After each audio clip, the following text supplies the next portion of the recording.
Hello, welcome. I am Deonna Reynolds, and she is Shanara Carter. Welcome again to our inaugural video podcast episode. This is the Real Estate Podcast with Deonna and Shanara. I'm Deonna Reynolds, licensed real estate attorney. I'm not going to put myself in a box. I'm an attorney that handles many different aspects of the law, and one of my passions in real estate, and this lovely lady does. And I am your trusted and favorite real estate broker. And I am helping people find their dreams in the wonderful world of real estate. Absolutely. So real estate is our passion, and we love sharing information with our friends, our clients, colleagues, and other people in the profession. So we're so glad you clicked and joined us in today's episode. We have so much good information to share with you today. So you'll learn later in today's episode why we chose real estate. But before we get into why or how we were drawn to the area of real estate, I want to just have a little question for fun. So you know what really gets the kids going these days? Tell me, what is that? Dating. You know, there is a men versus women whole argument out there about the issue of dating. Really? Really, it is. Okay, so I, like most, while I'm in between, working my very high-powered job, I like to have a brain break and sometimes look at Instagram or social media reels. And one of the things I saw recently, Shanara, is a debate about dating. Are you ready for this question? I'm ready. Okay. Maybe. Let's see. So you can speak hypothetically, Shanara. You don't have to tell the people all your business on the first go around. But this is, what is an acceptable date? And the question is a coffee date a good date, or is it cheap? So let me break it down. So when you meet someone and they're interested in you and they want to express their interest, you have to spend time with them, right? Absolutely. So one of the ways to spend time with someone outside of the phone and texting is meeting face to face. So if someone says, hey, let's meet for coffee, do you feel offended, or do you feel like you are a woman who deserves a meal and a dinner? While you think about it, it's easier for me to answer because I've been married for 15 years. So this is all hypothetical. We're going to let her answer. I'm an answer. So my personal story is when I met my husband, I was in law school and homegirl was broke. B-R-O-K-E. I couldn't even afford the E. I was broke. Wait, no, that's still broke. Well, anyway, you get my point. So when I saw my husband at the time, he worked across the street from the school that I was studying at. He looked like he had a job, right? He had his shoes on, they were shined, they were cleaned, and it obviously looked like he had an office job, right? Mm-hmm. So when we saw each other and he had interest, he was like, let's go to lunch. Now, to me, someone who's in graduate school, lunch is a big deal, baby. I was eating ramen and whatever else I could find. So that little treat to Bennigan's was a big deal. You hear me? I was in my early 20s, so nothing wrong with me. Do they still have Bennigan's? They do. Do they really? Yeah. There was a Bennigan's in downtown Chicago. Yes. That was a big deal. Yes. So that may have been our second date. So Bennigan's lunch, I was here for it. So now, Shanara, you're just 2 years older than 20. 2 years. If someone said, let's go to lunch or coffee, what would your response be? And I'm interested in dating. You're interested in dating. I'm interested in finding out more. More, yeah. I want to spend time. Okay. Yes, I would be open. I don't really date, but if I was, then I think I would be open to coffee. Coffee? That's not even food. It's not. But I think coffee would let me know if I want dinner. Tell me more. I think that sometimes you may get in dinner situations that you don't want to be in and you're ready for it to be over, right? You want it to be over? Yeah, absolutely. So if we're at coffee, it can be quick or you can extend it. So either way. And you don't feel, I think there's no obligation, or you don't feel like you need to extend it because, dinner could be a 4-course meal depending on where you are. 4-course meals? Mm-hmm. People go on dates doing that? They should. Okay.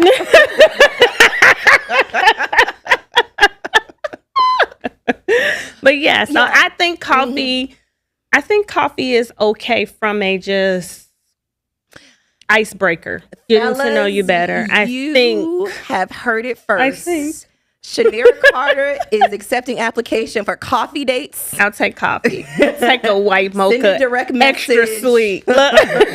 Shanara is accepting applications for coffee dates.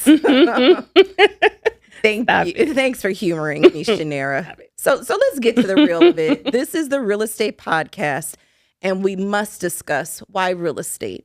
Why real estate? Out of all the things in the world that we could do, you did say you're a real estate agent, correct? I am.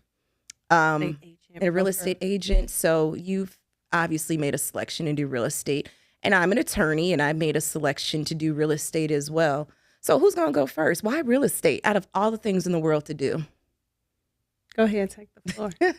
I'll let it take the floor. Okay. You know what? I'll take the floor. So why? Why real estate, Dionna? Because you have to live somewhere, right? Absolutely. It's one of the basic needs or necessities. You need shelter.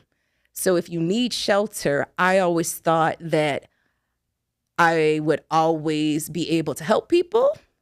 And it's something that would always be a need. It's not a fad, meaning it's not a trend. And as an attorney, I knew I liked to help people. So very early in my career, I realized I didn't want to do criminal law. Just not my thing. I'm not that type of girl.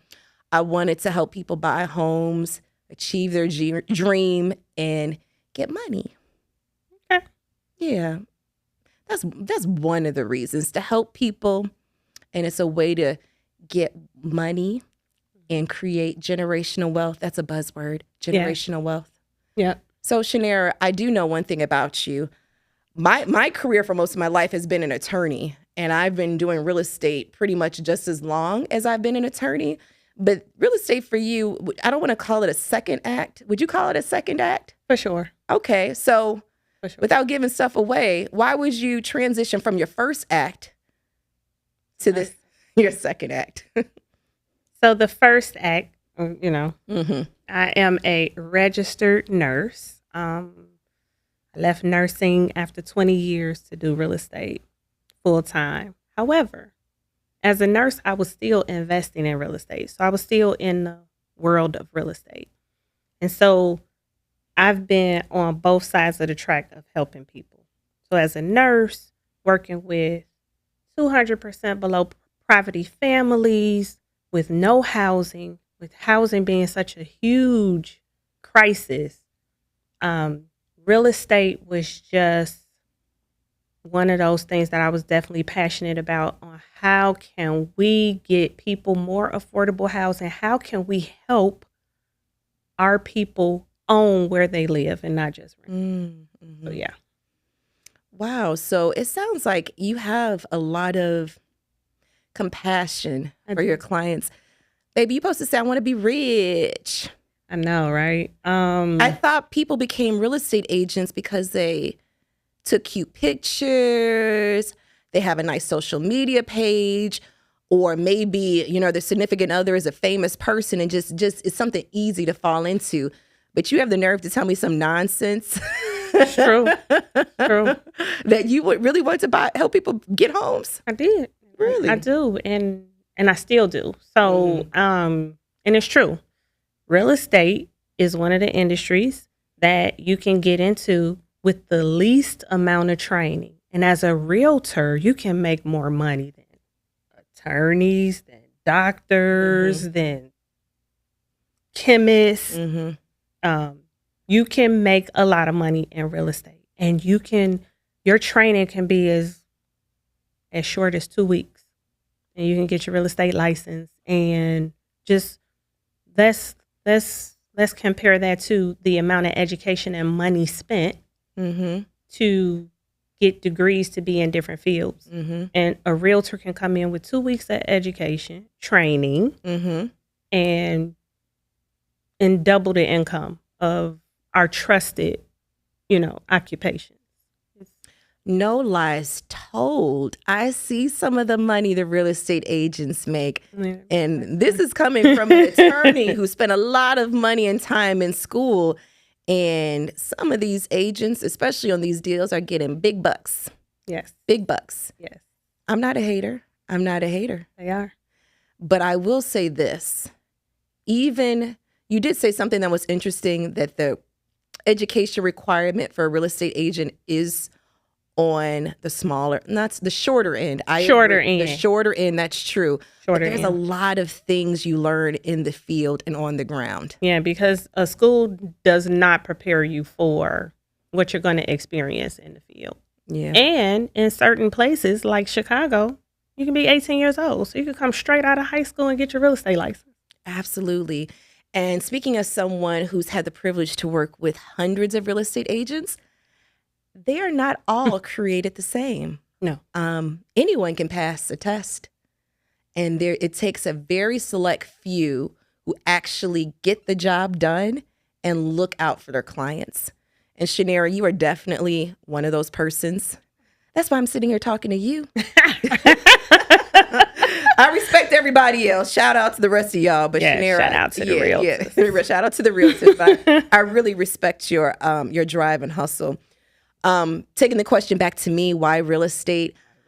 I am a lover, not a fighter. I can fight when I need to fight, but my natural personality is like, let's get it done. And in real estate, somebody has to sell a home and someone has to buy a home, meaning we all want the same thing, which is the transaction to end and close. So that's a really great feeling when you're able to help a seller sell their property, get the money, maybe move out of state, move in with their kids or whatever the situation may be, and maybe help a young family. That is such a great feeling. So I love when we go to real estate closings. At the end, somebody gets a nice big check, hopefully. And I know that's right. Somebody moves in the house. So I love it. It's just, being in law, people always like to talk about the attorneys, but we do nice things and good things to help people. And real estate is not all that I do, but real estate is one of my passions because it's happy law. And history has shown that there's been many disenfranchised groups who are cut out from real estate, and being able to help those underserved communities makes me feel like I'm getting my little foot closer into heaven. Just my little foot, and I'm helping those people. And let me just say that there are several attorneys, right? And I will never forget, I always meet someone through a client. And I suggested an attorney for this client. He said, no, I have an attorney already. Okay. And when we got done with that transaction, it was a match made in heaven. Just to be able to work with someone who has the same values, morals, cares about the client. And it has been to the races ever since. So amazing attorney. I love how we work together to make sure the client is taken care of. It's not about the transaction. It's about the quality of service the client gets. So I got a team that lines up with my values. So I'm like in heaven. Love it. Oh, I love the love. So whatever business you're in, one of the key things is make sure you have trusted business partners. Having a trusted business partner can make your job so much easier. When you're an entrepreneur and you're working hard and you're the reason why you're able to pay your rent and mortgage, you need to make sure that the people you're affiliated with are people on the same wavelength. Yeah. And it's a blessing to know you, Shanara, and be on the same wavelength with you. So, Shanara, I'm getting ready to transition into our next topic. Okay, let's talk about it. Our next topic is customer service. So, again, I am Dionna Reynolds. I am an attorney that specializes in many areas: real estate, probate, estate planning, guardianship. It's my firm, the Law Office of Dionna Reynolds, that helps you take care of both your business, personal, and professional needs. And I'm here with Shanara Carter, and I am your trusted real estate broker. I'm servicing the Chicagoland area as well as Northwest Indiana. I work with sellers, buyers, investors. You name it, I can assist. Absolutely. And in our industries, Shanara and I are both entrepreneurs. We eat what we kill, meaning if we don't make the money, there is no paycheck. And in doing so, there is an aspect of customer service. This applies to anyone who's interacting with the public: hairdressers, barbers, nail techs, Amazon delivery drivers, waiters, waitress, surgeons, doctors. Yes. If you are interacting with the public, there is a customer service aspect involved. Yes. I want to talk about how to deal with the clients that are dissatisfied with the area of service. I'm going to go first. No real names will be used in this story to protect the alleged innocent. So this is all hypotheticals. Okay, hypotheticals. Mm-hmm. So, sometimes what happens is people get really excited to work with an attorney, and that's a good thing. And I try to charge a flat fee for a lot of my services, meaning I don't bill by the hour. So if you come into my firm, I say, oh, you need this, is this dollar amount. Especially for real estate home buyers or sellers, I want to make sure that you have a good experience and not overcharge. And sometimes people can take advantage of that, meaning that they may want 24/7 access. I know you as a real estate agent probably deal with that way more than I do, but let me go with my story. This was years ago. So if you think it's you, it's not, because this only happened once. One time, maybe about 5 years ago, there was a client I came across, and they were extremely disappointed that I did not have availability on a Saturday to talk to them. They were buying their first home, and it was very important to talk to me at 7:30. No, not 7:30. Yeah, it was like 7:30 or 8:30 at night on a Saturday. Okay. And I wasn't available. I wanted to say my office hours are Monday through Friday, 9 to 5. So by the time I checked my voicemail on Monday, the person was very disappointed. I'll use those words. Okay. And I took it really hard, and I'm like, it's Saturday at 7:30, and this is a law office. Like, where did they think? Right. What did they think was going to happen? Right. And then I realized that they were unstable.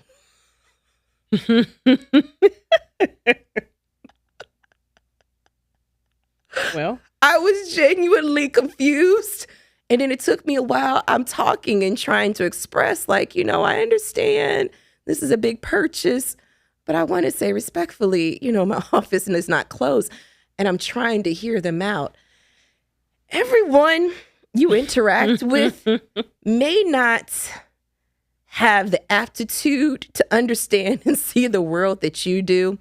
And that was something I had to learn. I was coming to people as if they had the same appreciation of time or the same level of sanity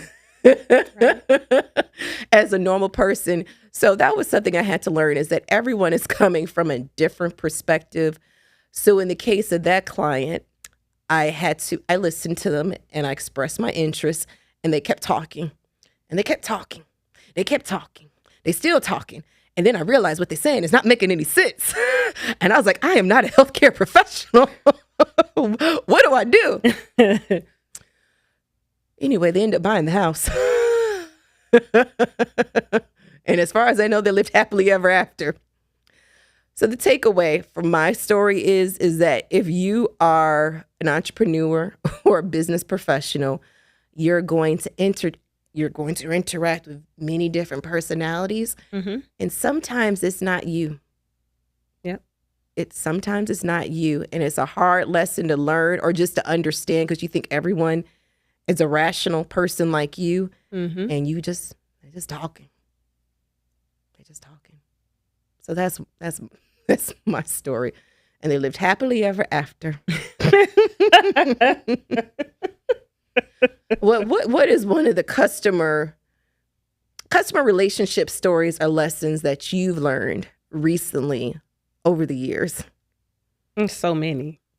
Well, think of one, that just applies, if not to real estate, but just anyone who's maybe an entrepreneur. Because when you're an entrepreneur, you know who the manager is? When you're an entrepreneur, you know who's the head of customer complaints? When you're an entrepreneur, you know who the supervisor is? So you got to be able to field and handle all of that, right? Mm-hmm. All right. Yep. So, share a story with the people. So, from a customer service standpoint, I'm a nurse, right? So the customer's always right. Like, the customer is always right. Are they always right? Maybe not. But I will say this. I have, from a customer service standpoint, what I've learned, my general lesson is that people will take everything from you, so you have to set boundaries. I get text messages at 1 and 2 and 3 o'clock in the morning. In the morning? Mm-hmm. Are they buying you dinner first? Yeah. So because of that, and, sleep being broken, and I'm not going to say, don't text me at 1 o'clock in the morning, right? You don't? I don't. My phone goes on automatic do not disturb now at 8 o'clock, because to me, it's like, I get it. I get that you're awake, and like, I get it, but then I don't get it because I am not going to text someone at 1 and 2 and 3 o'clock in the morning. Can I ask a question? Yeah, properties. Are they expecting you to answer, or are they just trying to? No, I think they're just sending it. Oh. I think they're just sending it. I don't think they want to. It's not a response, but it's still the point. Like, my sleep has been broken many times. From 4, like literally 1, 12, 1, 2, 3, 4. So I try not to, even from a business standpoint, I try not to start texting people until after 8 o'clock. Even though, like, I'm an early riser.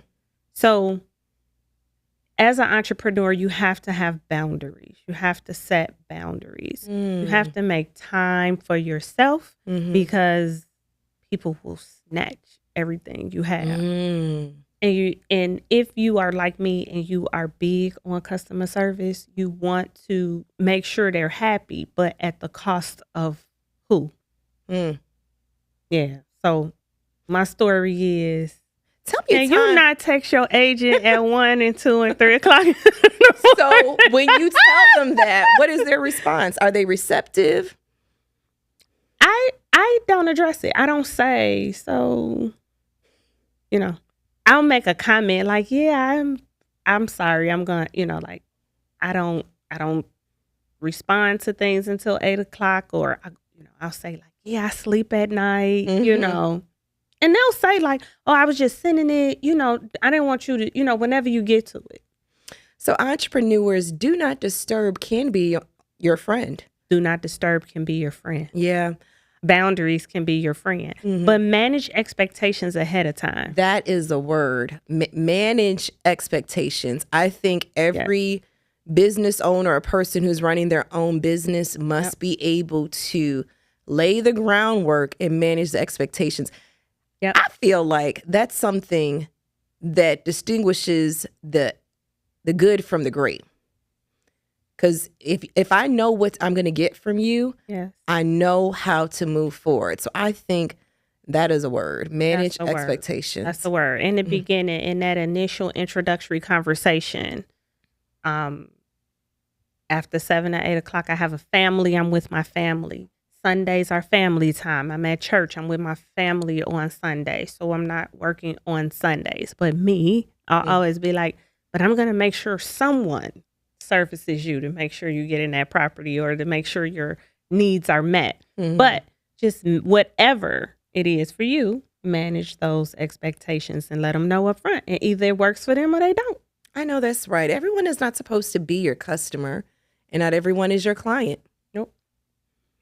I've learned that the hard way. Yeah. And one of the ways, sometimes you have to break up with your customers and clients. Some of you have been in relationship with customers and clients who do not serve you. You've been providing businesses and services to people who do not respect your time, who do not respect your talent, and do not respect your God-given gifts. So appreciate you. They don't appreciate you. I'm like, sometimes you need to break up from these toxic client-customer relationships. Yep. I wonder how psychiatrists do it all the time. I don't know they do it all the time, but they're trained professionals. I'm sure there's some people that they just can't, just is not a good fit. I'm sure there's some doctors. I'm sure there's some hair beauticians and barbers and nail techs. That person just comes in with a funky attitude and brings in bad vibes and bad energy, right? Yes. And you need to protect your peace. Protect your peace. So that's true for real estate agents, attorneys, and everyone else alike, right? Absolutely. All right. Protect your peace. Shanara. Yes. I have a question for you. Mm-hmm. So let me tell you a story about young Dionna. Okay. Okay, let me hear it. Young Dionna, I know. Well, it's not juicy because young Dionna was a nerd. She read books. It's not that juicy. But let me just tell you about what I wanted to do when I grew up. When I was younger, I used to watch a show called Girlfriends. You remember the show Girlfriends? I do. Girlfriends, that was my show. And there was Joan Clayton. Joan Clayton was an attorney. And I knew that one day I wanted to be an attorney, right? Okay. So Joan Clayton had it going on. She was Miss Fashionista. She had the clothes and she had the shoes, all right? She had luxury designer shoes. And I knew when I grew up, I was going to be an attorney and have luxury designer shoes. Okay. But you know what happened recently?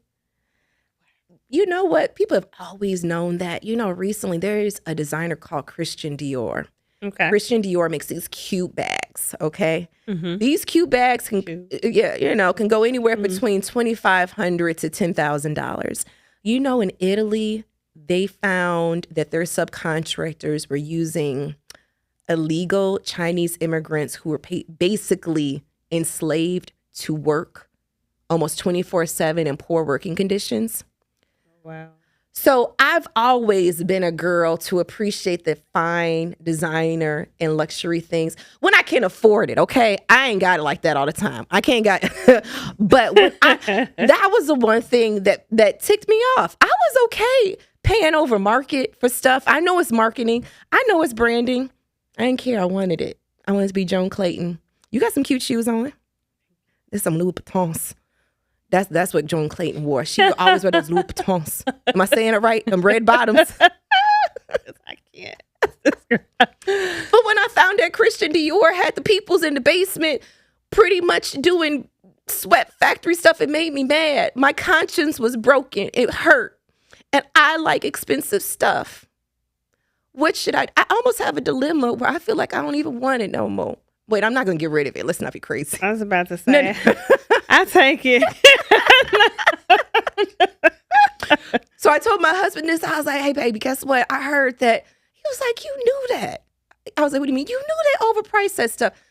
I was like, babe, I'm cool with it being overpriced because you got to pay for the marketing and the design and the models. But in the name. I was cool with that. But I wasn't cool with them, hurting the peoples and not feeding them. So. But in certain places, mm-hmm. the,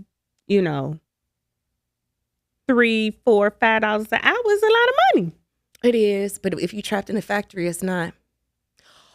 These are Amina Abdullah shoes. They're made. And they are so cute. I love them. I wish I wore heels. They're made by a Black woman, so I'm supporting her. I'm still going to keep the Louis Vuittons, but I think I'm just going to be an informed buyer, or try to be. Maybe. I just want to say it rocked my world a little bit. I can't. But no, that's an issue. That's the issue. And what I am curious to see is how or if it even will impact sales. You know, they say luxury goods. We want what we want. They say luxury goods are for the middle class. It's a way for the middle class to distinguish themselves from everyone else. It's a way to say, I'm better than you. And I normally don't have a problem with that. Do I care? I don't know. Interesting. I'm having... Because most people who buy this stuff, like, I'm not going to say most, but a lot of individuals who are buying those things can barely afford them. I know. Why is Trying to figure out how they're going to pay rent the next month. I know. But we got a Christian Dior bag. What about the replicas? You know what? I'm feeling that if they're going to put the people in a sweatshop, how we feel about replicas? I don't think I'm going to buy it. So don't see me on the street and say that's a fake. No, but I'm not judging. If you want to buy a replica bag, a knockoff, that's your business. Oh, I got a story. This is funny. So literally, this is probably about 25 years ago. Me and we weren't married then, so we were dating at the time. We took a plane to New York to go down to Chinatown. Yeah, all this stuff. It had to be probably like 20, 25, 26 years ago. Bought all of that stuff, we were there for one day, went in the morning, like shopped in Chinatown and came back, and you have it on. So you're like, how do you feel about the replicas? Like, you have it on and it's like, that it's not, oh my God, I gave that stuff to the little cousins, the little 12, you know what I mean? It was like a waste of a trip. Could have went and saw a Broadway show or something. Yeah. I think I'm gonna look for quality things now. It's not, you know what? If it happens to be name brand, I'm not gonna hate it, but it better be good quality. I'm not just going to buy it for the name. That stitching better be on point. The quality better be there. I'm not just gonna buy it because somebody's name is stamped on it. Yeah, so it's gotta like it for sure. I agree with that. My name is Deanna Reynolds, and I'm an attorney specializing in real estate, probate, guardianship, business law, and any matter that deals with your business, professional, and personal needs. And she is? And I am Shanara Carter, your trusted real estate professional, broker, agent, whatever you want to call me. And I am here. I work with sellers, buyers, investors, you name it, I can assist. Absolutely. So we're going to do a lightning round. In about a minute or less, I'm trying to buy a home. What advice do you have for me as a first-time home buyer? As a first-time home buyer, my first and foremost, you want to make sure the individuals who you are working with has your best interests at heart. You are a first-time home buyer. You don't know what you don't know. And sometimes individuals will take advantage of that you don't know what you don't know. So you just want to, if I could give any advice, because there's going to be a lot of things that you do not know, just get in the right hands. Get in the right hands of someone who is going to serve and protect you and put your interests above their own. That would be my best advice. Wonderful, Shanara. You didn't even prepare for that question. That's in your heart, isn't it? That's yeah. Okay. Shanara, question. What advice do you have for a seller in about a minute? Most times your house is not worth what you think it's worth.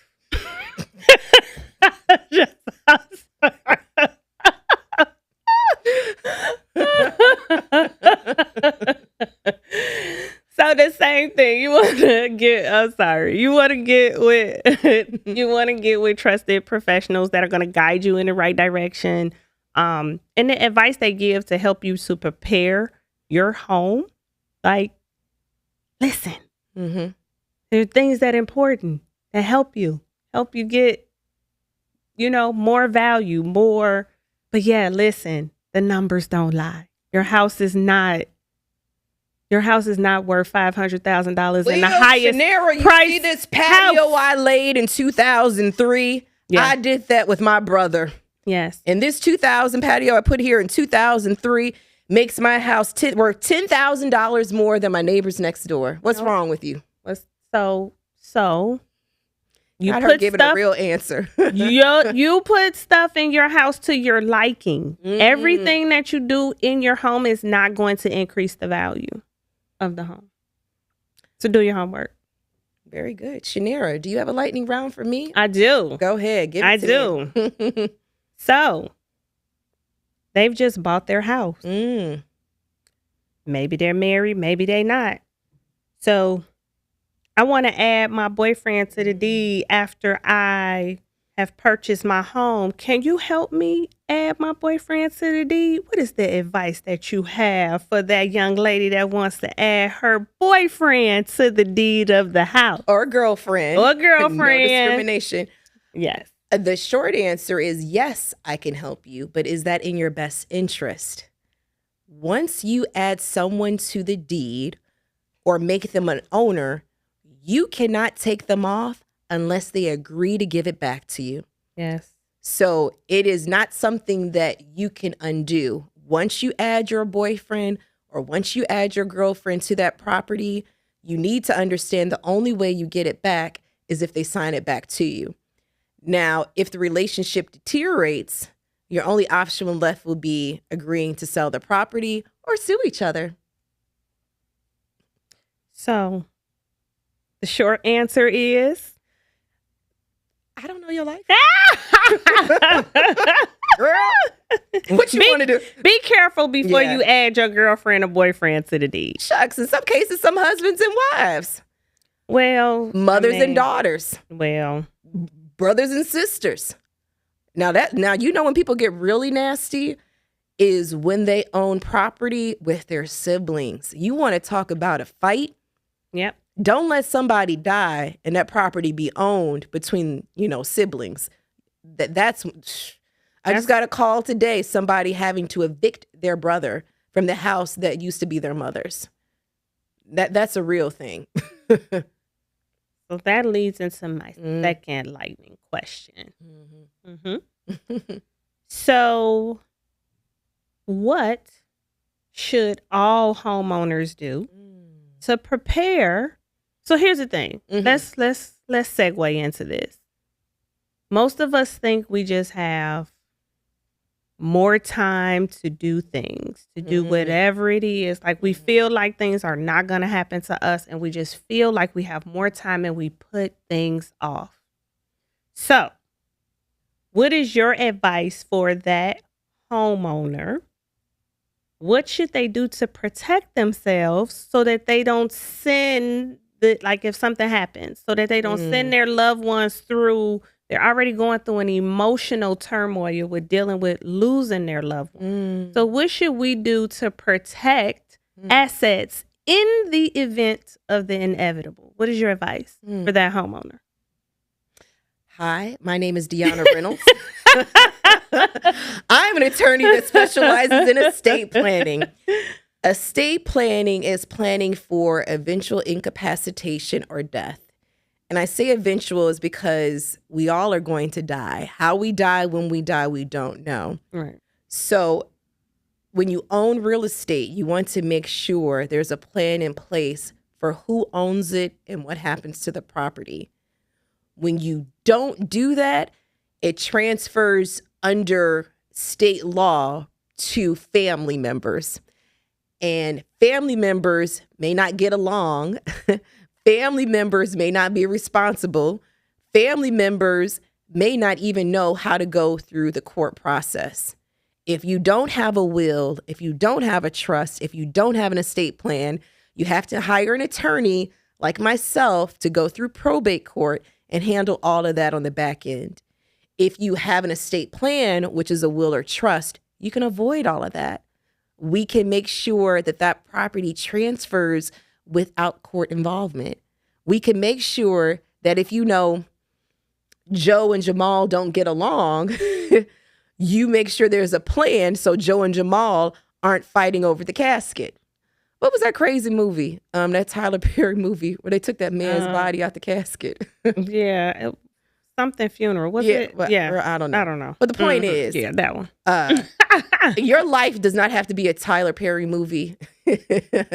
Get yourself an estate plan, especially, no, not especially. Everyone needs an estate plan because you need to make sure your affairs are in order. And when we're talking about real estate, your home tends to be your most pricey possession, and you want to make sure that it's protected and, there's not a lot of family turmoil.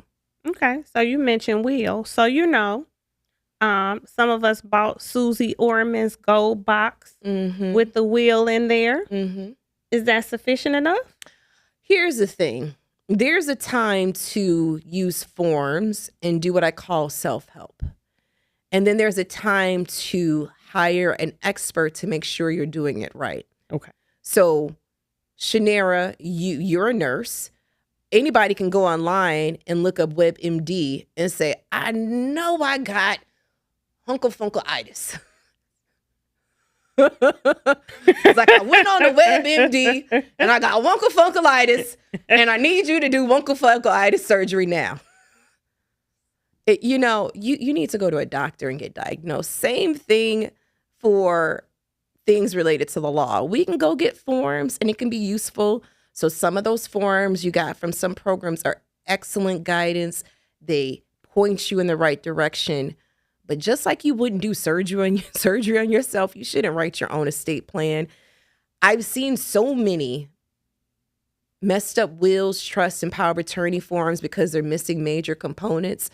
And them thinking that they're saving a couple of $100 ends up costing $1,000 at the end because they did it incorrectly. So kudos for seeking the information, but you should at least have an attorney review it for you. Okay. Great answer. Thank you. Great answer. So my name is Dionna Reynolds. I'm an attorney, and I work in the areas of real estate, estate planning, probate, any area where you probably need help with your personal life and your business. And she is. And I am Shanara Carter. I am your trusted real estate broker, and I can help you sell a house, buy a house. I can help you and invest. I can help you do whatever you want to do in the wonderful world of real estate. I know that's right. So Shanara be running in the streets, y'all. Be in the streets. One reason I vibe with Shanara is because she's a morning person. If you know me, I'm easily asleep at 9 p.m. at night. I be up at 4:45, 5 a.m. in the morning. And Shanara would be up in the morning. So sometimes I'm talking to her at 5:30 in the morning. Works for me. I'm up. But then I also found out that she's up at 1 o'clock in the morning. So I don't know what's going on. So the segue is, Shanara, self-care. Self-care. Oh my God. Self-care. When you are a busy professional like Shanara and myself, self-care tends to be a word where I don't want to say tricked, we're encouraged to buy things. And I like buying things. Buying things is fun. But self-care is not just buying things for you to put in the tub or lotions to rub on your body. It has its place. Matter of fact, if you know some good bath bombs or some lotions, drop their names in the comments. But Shanara, I just told the world that you're not taking care of yourself, girl. What? You not. We just had a conversation right before. On. I was about to say, clutch the pearls. Right before this conversation, you told me that you haven't been sleeping. And as your friend, I am concerned.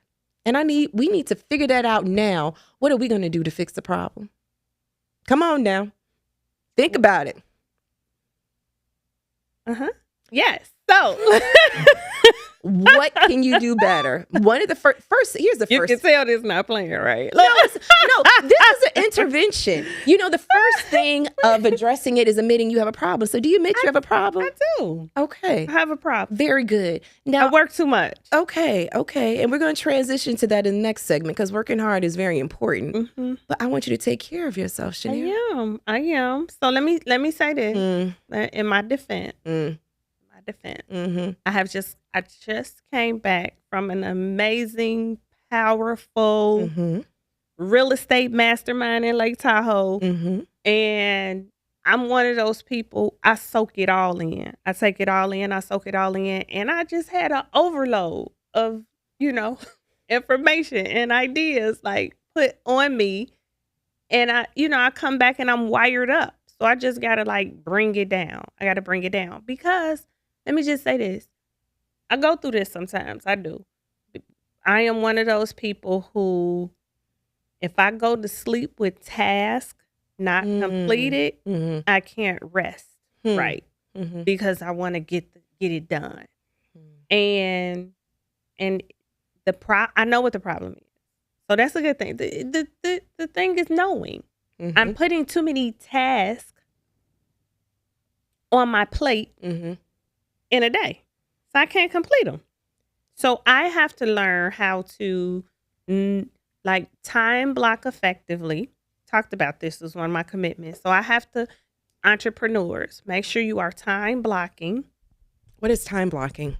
Time blocking is you are allocating this time to dedicate specifically to this task, right? So it's almost like when I go to sleep at night, I'm planning the day out the next day. So from 7:30 to 8:00, I am on an accountability call. That is planned. That is time blocked for that. And now, because we talked about self-care, I have not been exercising appropriately.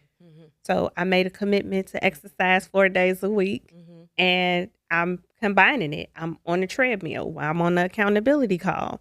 So, that time blocking is effective. But after that, you want to get as much productive activities done before the afternoon, I would say. So whatever that is, if it's phone calls, if it's follow-up, if it's setting appointments, you want to time block off that you are dedicating specifically for that task. If the phone rings or, if it's someone else calling that's not specific to that, you answer that later. You check your emails later. You do those things later. You time block effectively during that specific time. So I can say from 9:00 to 10:00, I am making phone calls. I'm setting appointments. And then from 10:00 to 11:00, I am on my coaching call. I am doing these things. So you want to time block your day out. Now, the reality is we're in real estate. So no matter how much you time block, the inevitable happens. But try to stick to it as much as you humanly possibly can. Like today, I was supposed to it was on my list to talk to 15 people. Ask me how many of those people I talked to today. Many. Probably got to about 8. Why? Because it's real estate. It just went, this is, and I'm not trying to discourage anyone from the wonderful field of real estate, but it's just one of those that you can't, it's hard. You are a rock star if you say, I work, like you just said, from 9 a.m. to 5 p.m. And anything that happens after 5 p.m., I'll deal with it the next day. Kudos to you. I'm going to be like you when I grow up. So yes, right. It's just to get back to that. You're right. I do have to do better with self-care. And so I have committed to like monthly massages. I've committed to just simple things like mani and pedi. Like I've went months without just doing the self-care things, right? From a nursing perspective, I take care of myself health-wise.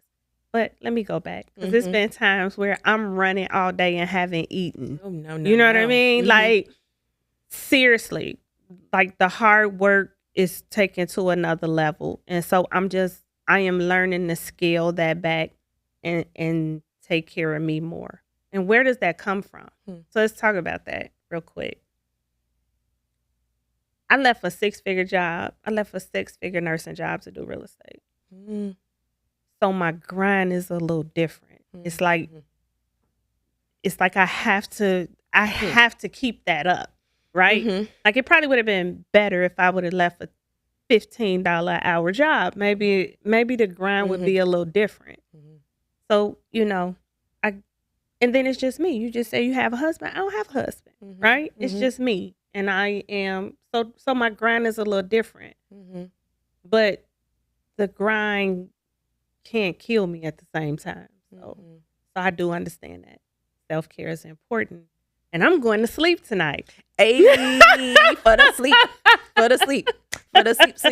Sleep. Come on, girl. Sleep is good. Sleep is good. Hey. So, what area do you need support in?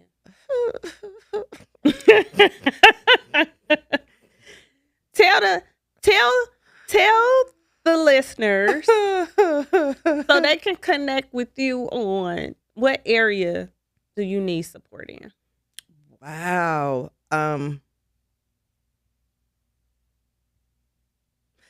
I always feel like I'm very grateful. So I am married, so I have a husband. So he's one of my biggest support systems. Yeah. But I'm still stubborn and I still feel like I can fix everything. And when things don't go right, I keep it to myself and say I can figure it out. And it's not until I'm very overwhelmed do I ask for help. So what I need to work on is being able to express when I need help from others, be it friends, be it family, be it business partners, be it employees, and just being very clear with what my needs and wants are, because I would rather try fixing it first and then say, I got the solution. I am actively working on saying, hey, here's a problem.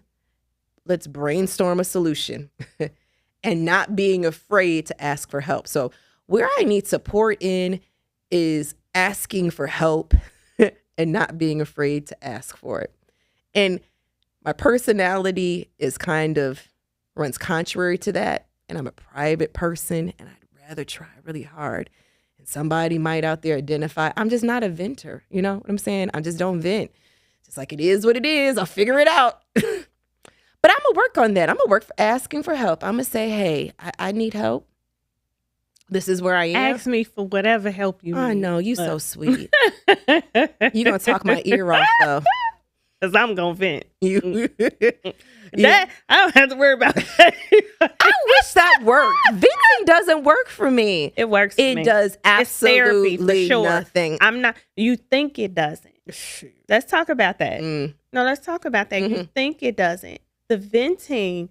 So if you don't vent and you don't talk about it, then you have things building up. One thing building on top of another from an internal perspective. Until a point where it comes out in a manner it probably shouldn't. Oh, girl, I had anxiety. I thought I was having a heart attack. You telling the truth. So venting helps. And I'm going to vent. Now, how I vent might not be the best, but I'm a vent. Oh, another thing.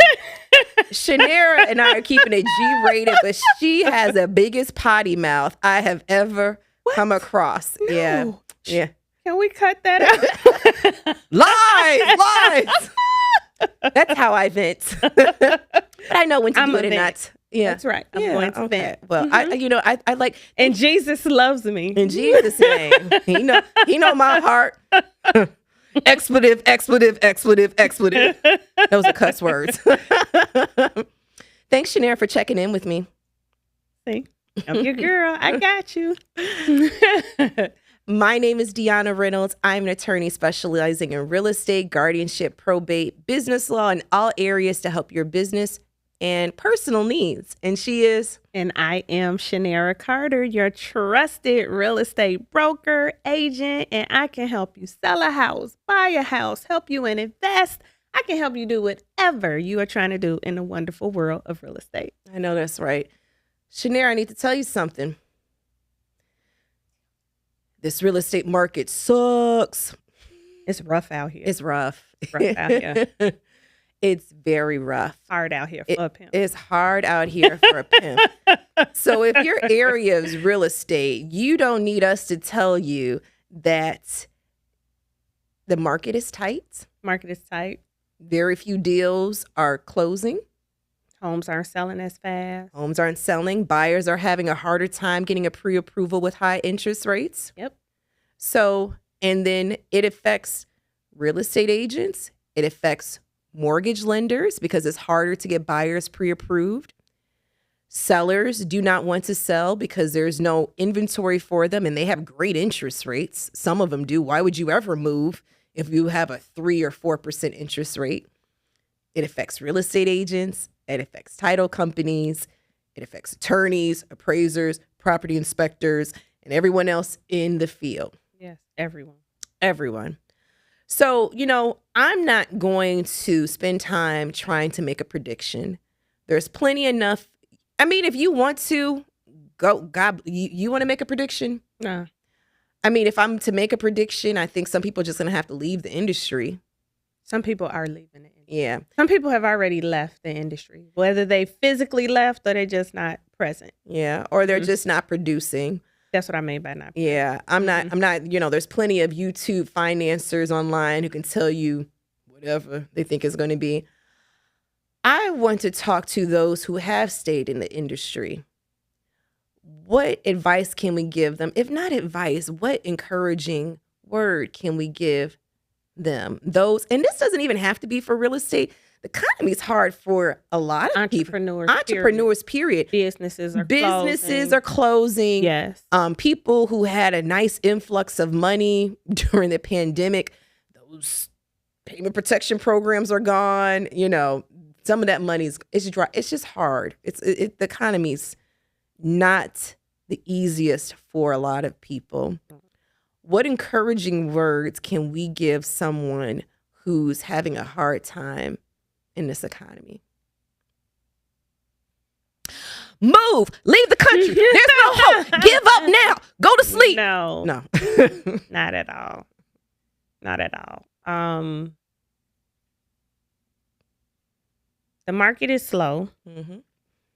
However, people are still buying houses. Mm-hmm. People are still selling homes. Everyone needs somewhere to live. So with that being said, my best advice, and this will cross over for not just real estate, for any entrepreneur. Make sure you are working on your mindset. Mm-hmm. Mindset is, I think it's one of the most important assets. You got to get up every day and you have to move like you are the only realtor on the planet. Mm-hmm.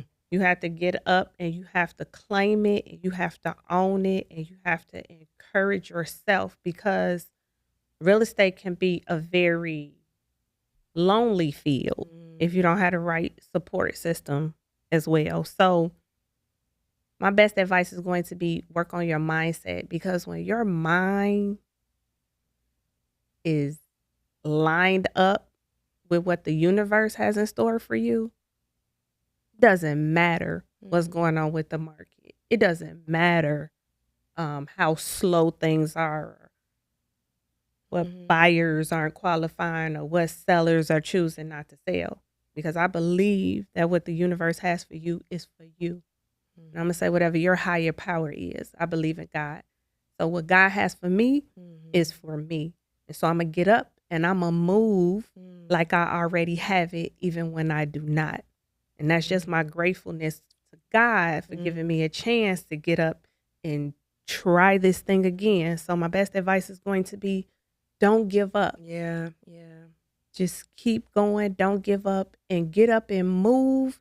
You got to get up and you have to put the work in as if it's already happening. Think about this. And some entrepreneurs have never worked a job. But for those of you that have, or you see other people getting up and going to a job, you get up, you travel, let's give it an hour. You're on your job a minimum of 8 hours with another hour of travel time. So we dedicate 10 hours a day, 5 days a week to somebody else's dream. So get up and move as if you already have that golden ticket in your hand. Just get up and move and do it and invest in yourself. Mindset. Get up and tell yourself that I deserve this. I'm worthy of this. And God, I'm going to show you I'm grateful for what you have given me, even if you can't see it, because we move. Faith is moving, not by sight. It's not about what you see. Well, okay. So just get up and move and don't give up. Absolutely. Absolutely. I'm not even going to piggyback off of that. That was beautiful.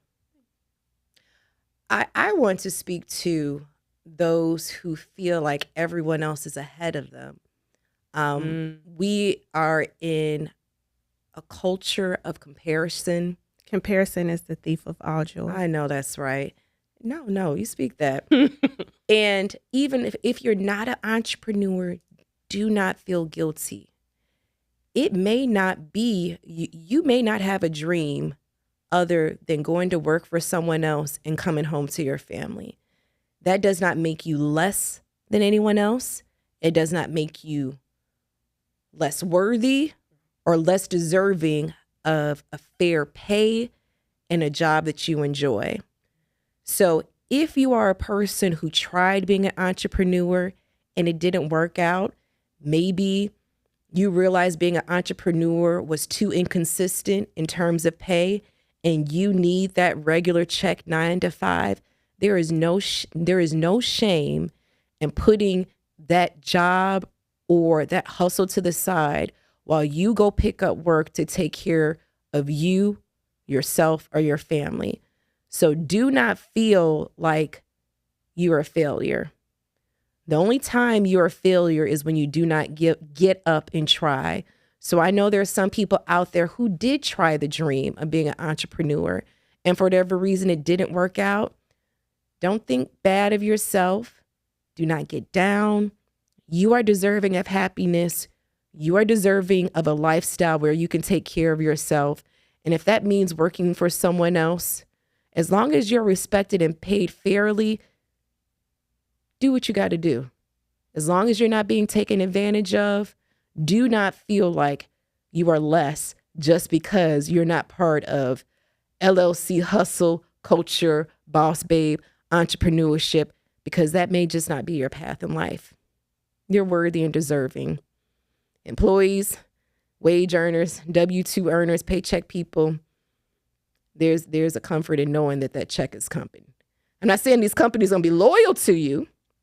I'm not saying that. I'm not going to get it twisted and say that just because you get up and go to work every day that a job is guaranteed. But if you got to go and get a check to do what you got to do what you got to do. Just have your options open, right? That's right. Thanks, Shanara. That's right. I couldn't have said that better. Shanara, how about you tell the people who you are? I'm Shanara Carter, your trusted real estate broker, and I can help you with whatever your dreams are in real estate. I can help you sell a house. I can help you buy a house. I can help you invest. I can help you do whatever it is you want to do. And my name is Dionna Reynolds. I'm an attorney working in the area of real estate, estate planning, probate, and guardianship, and those in business law. It's my goal to help you with your business, personal, and professional needs. Shanara, you don't eat meat. I don't. Why not? Meat's good. You got a reason? Is it? I know your background is a nurse. Are you one of those people who say red meat isn't healthy, or you just don't like the way it tastes? I don't think meat is healthy at all. Wait, excuse me, ma'am. Tell me more so I can tell you why you're wrong. So, why? And my daughter, let me just say this. My baby is 16 years old and she doesn't eat meat either. It's been 4 years. So can you tell people what meat? Years. People say, I don't eat meat. What does that mean to you? I do not eat fish, chicken, lamb, beef. None of it. Do you eat the scrimps? The shrimp? Because that, I eat seafood. I do. I eat seafood. But you don't eat fish? I eat fish. Oh, you do eat fish. I eat fish. Okay, got it. I eat seafood. Oh, you I eat fish. Okay. I eat fish. I tried not to. Didn't work out for me. I don't eat fish every day. So I don't eat fish every day. And I have no desire. It's been 4 years. And I have no desire. to eat meat. And why did I stop? Yes. So when I first left my nursing job, they were only, if you guys remember back in 2000, when it was like, what is this? What is going on? You know, the plague is coming over us. So I went and got tested. I had left my job, but I was still a nurse. So I went and got tested, and I tested positive for COVID. And that was when it was taking like 10, 11 days to get you the results. I literally quarantined in my room for probably another 3 weeks after that. I ate off of the same, if it was a bowl, it was like the same bowl. I would wash it out. I was eating off paper plates, paper cups, because that's when individuals were fine one day, in the emergency room the next day, in the bed the third day, in ICU the fourth day, and some people were not making it. So after I went through that, I started researching healthy ways to increase my immunity. And someone told me to watch this series called What the Health. And I saw what happens to animals, and I did not want to end. It's just what's being put into them from the antibiotics and steroids and those things. And I decided I wasn't going to eat meat anymore, and I have never looked back. And the one question that I'm asked is, do I feel a difference? 100%. So you heard the stories on how I can go all day. I can go all day, not eat, barely have a drink of water, and I am energized to the time I go to sleep. I feel like the diet plays a huge part in that. I don't really have weight issues. I feel like the diet plays a huge part in that. And I'm saying diet, and I'm just referencing that to what I eat, because I don't diet, right? So I'm just saying like what I eat. So I'm just a firm believer of you are what you eat. And so I choose to be a little selective with what I eat. I'm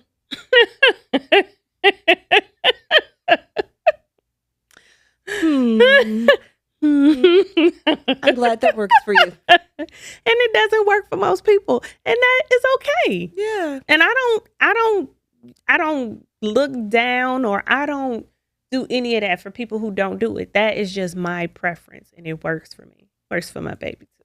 I love that.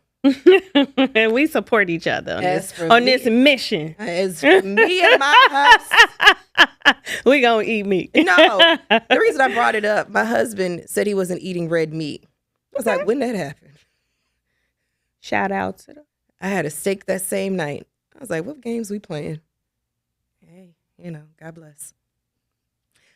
My name is Dionna Reynolds, and I am an attorney specializing in real estate, probate, and guardianship law. I have a message for you. You need an estate plan. I work with so many families that lose a loved one and are lost because they do not have a trust or a will. If you see this video, this is my reminder to you. Call an attorney. Make sure you're protected. Make sure your family is protected. Make sure it's all written and put in place so when something happens to you, you have full control in making sure your assets and your care is set up in a manner that you agree with. Shanara, who are you? My name is Shanara Carter, and I am your trusted real estate broker. You need someone who is working on your behalf, someone who is advocating for you, someone who is going to give you service as if they are working with their very own family member, their own mother, their own sister, their own child. You need someone who is just not about the quantity. They're about the quality of service that you're getting. You want someone who's going to fight for you to the end, who's going to negotiate and advocate on your behalf. You need me. Call So, Shanara. call me. You can reach me on all my handles at Home with Shanara. You can reach me on Facebook, Instagram, TikTok. You name it, you can reach me and I can help you. Shanara, I have a question for you. If you met someone and they were to ask you, should they be a real estate agent considering the market that they're in, do you say yes or no? What's your answer? My answer is it depends. That's a weak answer. I said yes or no. Depends. Okay, elaborate. Yes, if you are going to get up and grind every day and be of service to your clients, advocate for your clients, yes. If the answer is no, if you are just going to let work, you're going to work when you feel like it. You're going to answer the phone and pick up and call people when you feel like it. I'll do that next week. You're going to put things off. You will see in your results what's going to happen and then what happens because you're not putting in the work. You're not laying the foundation. You got to put the work in and lay the foundation. So if you know you don't have that consistency to be able to do that, then I'm going to say no because it's not going to work for you. It's not going to work for you if you don't if you're not consistent, if you don't do the things that you need to do. And that's figuring out what that is. It's going back to the basics of prospecting. Everybody needs to know who you are. You need to, everyone should know. You should be advertising. You should be on the phone. Let me tell you something. The best lead source for any realtor, right on your cell phone. Look at how many contacts you have in your cell phone. The worst thing is when you're a realtor and you see someone you know dangling their keys saying they just bought a house. So everybody needs to know that you're a realtor. You need to be out there in the community, advocating, working every day. Even if you're not closing the deals, it'll come. If you can do that, then by all means, yes.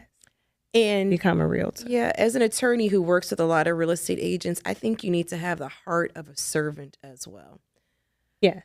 Because you have to understand that, yes, you want to get paid, but these people are involved in a transaction that is pretty much the biggest expense for the average person. And if you want to have good feedback and have those client referrals, that part, you have to understand that there's a level of service and what I want to say, client-centered. Yes. So you have, yes. So it has to be about the client. So sometimes you have to put your thought process or, how you respond. Like sometimes it has to take the back seat for the good of the client. So you should be client centered, right? You should be focused on your client. But the truth is, there are realtors that are not client focused. And they're doing okay. Now, how long that's going to last, I don't know. Right? But we know that you got some people that's just straight to the point. They're all about them. They're making money. But I just feel like I know in my spirit that that'll only take you so far. I've seen it. If you want to make sure your family is protected, you need to have a trust. A trust is a way you can create generational wealth. Did you know that you can get a life insurance policy and make your trust the beneficiary of the life insurance policy? Then that money can be invested over a generation of time. Wow. And you can create generational wealth. So people need a trust. You should contact an attorney and do so and create generational wealth. I'm sorry, which attorney should they? Who should they contact? That was vague. If you're in Illinois, contact Dionna Reynolds. Yes, contact Dionna Reynolds. She is going to make sure you are protected. Shanara, ask me a question. Yes. I'll be throwing them out at you. I was going to ask about guilty pleasures, but I'm going to let you go. What you got on your mind? Guilty pleasures? No, I'm intrigued. Let's talk. My guilty pleasures is I like to sleep. Don't call me after 9. My guilty pleasure is I like too much sugar. Oh, you sure do. Wait a minute. You're so full of crap. I don't my diets, I don't eat meat. Yes. But you eat 50 pounds of sugar a day. Well, I guess it's a balancing act. I like sugar. Yeah, I don't know. Yeah, I'm boring. I don't have sugar is sweet. So, what would you say doing a real estate transaction is one of the biggest mistakes that a home buyer can make when they're purchasing a home? Like, what is one of the biggest mistakes for you that you think they're on the buyer side? So what's one of the biggest mistakes that you see? Easy question for me to answer. Having the wrong real estate agent and mortgage lender. As a buyer, you don't know what you don't know. I would love every potential home buyer to read a book, but no one's going to go read a book about home buying. Go ahead. I have a book coming out about the home buying process. DM me so I can send you that copy as soon as it's available. It talks all about the home buying process. I'm co-authoring on that book and with my real estate coach, and it is going to help you through the process. I, as an attorney, personally wish everyone would do a little bit of research prior to that. But if that's not the case, you need a good real estate agent because they're going to guide you through. And your mortgage lender is the only one who knows your credit score, your tax returns, and what you can qualify for. Do not be afraid to talk to different mortgage lenders. There are some mortgage lenders who are better at working with first-time home buyers than others. There are some mortgage lenders who have grants that others don't. And there's some mortgage lenders who don't give a crap about anything I just said and want you to hurry up and close the dang loan. I've seen them all. In Illinois, we're an attorney state, which means if you're doing a real estate transaction, you do have an attorney. That's not true in all states or jurisdictions. Your attorney is not going to fire your mortgage lender. They're not. You have to do your due diligence and make sure you're getting the best price. And your real estate agent tends to be the guide for you from the process from beginning to end. So I say work with a real estate agent that was referred to you, that someone had a good experience with, because again, you don't know what you don't know, and you need a good team. So to answer your question, the biggest mistake home buyers make is if you're not going to read a book, choosing the wrong real estate agent and choosing the wrong mortgage lender, because having a bad real estate agent and a bad mortgage lender, you can lose thousands of dollars or spend thousands of dollars more than you need to. Yes. Good question. Yes. So I think, and to piggyback off of that statement, I think the biggest mistake that home buyers make in lieu of not choosing those right professionals that she just named is going to be not having the right real estate attorney advocating on your behalf and not having a good home inspector. Oh, so true. Yeah. Yeah. Can't you that. Have buyers who think because it's a FHA deal and they're going to have an appraisal, that the appraiser is going to check the house out for them so they don't need to pay more money and have a home inspection. An appraisal is completely different than a home inspection. You want a thorough home inspection, and you decide once those findings are revealed whether or not you want to proceed. But you need to know as much as possible. So remember, the home inspector is in the house 2-3 hours. Mm-hmm. They'll only reveal so much. Most of the things will come up after you're in the home and you're running things and constantly, but you want to reveal as much as possible initially. So now once you have that report, you want an attorney that is going to give you the best advice and guide you on like what happens next. So it's important that your real estate team all play vital different roles. Mm-hmm. So it is very important that you have the best team, like attorney Dionna Reynolds just said, advocating on your behalf to make sure everyone is doing their part. Absolutely. Absolutely. Investors, if you're a landlord, make sure you have a lease. Investors, if you're a landlord, you should think about your property being in an LLC. An LLC is a limited liability company. You should not own your investment property in your name. If you are sued, you do not want your personal assets to be part of a potential lawsuit.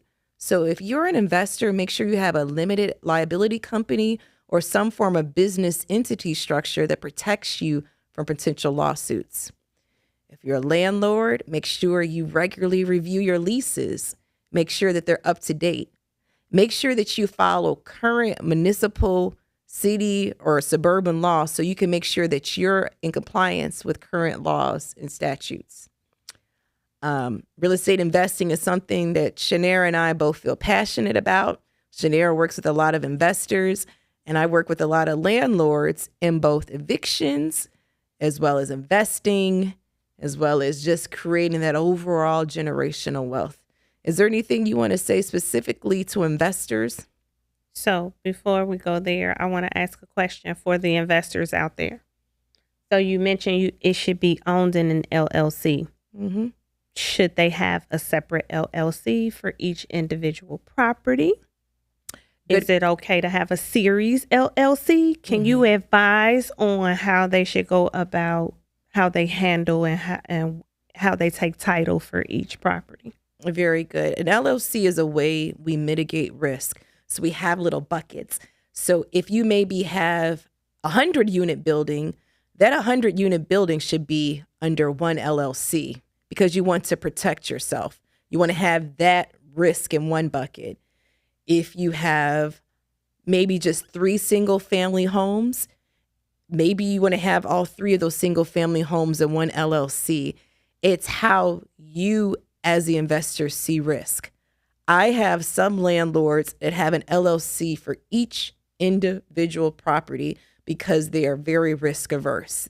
They wanted everything separate. So in my example, if there's one single family home, it might be in one LLC. And if you sue that one LLC, it just goes after that one building. But if it's all 3 properties in the same LLC, all 3 of those properties would be part of the lawsuit. In Illinois, we have something called a series LLC, which is like an umbrella. So you have the main LLC and each individual property would be its own series. So that's another way to divide the risk. The thing I always like to tell landlords, at the bare minimum, you shouldn't own real estate in your name. And then depending on how many properties you have to make sure you have insurance coverage. That's another way you mitigate risk. You need to have adequate insurance. And depending on how you see risk and how many different people you're interacting with, you may decide that you need several LLCs. So that becomes very fact specific in how people overall see the risk involved. Risk. Mm-hmm. Let me tell a quick story about risk. Mm-hmm. So I am one of those people that owns a series LLC. Mm-hmm. Dionna talked about. So let's talk. So have your affairs in order with a series LLC. Mm-hmm. A quick story. Series LLC, and there's one main branch of a name. Mm-hmm. So if your main branch is, spiritual properties, so spiritual properties 8901, spiritual properties 2907, spiritual properties 1191. Well, If anything happens, so with a Series LLC, the bank account is attached to that main name and then the account branch off. Well, if anything happens with the one, like from a lien perspective, it locks the entire Series account. So, speaking from experience, have your affairs in order.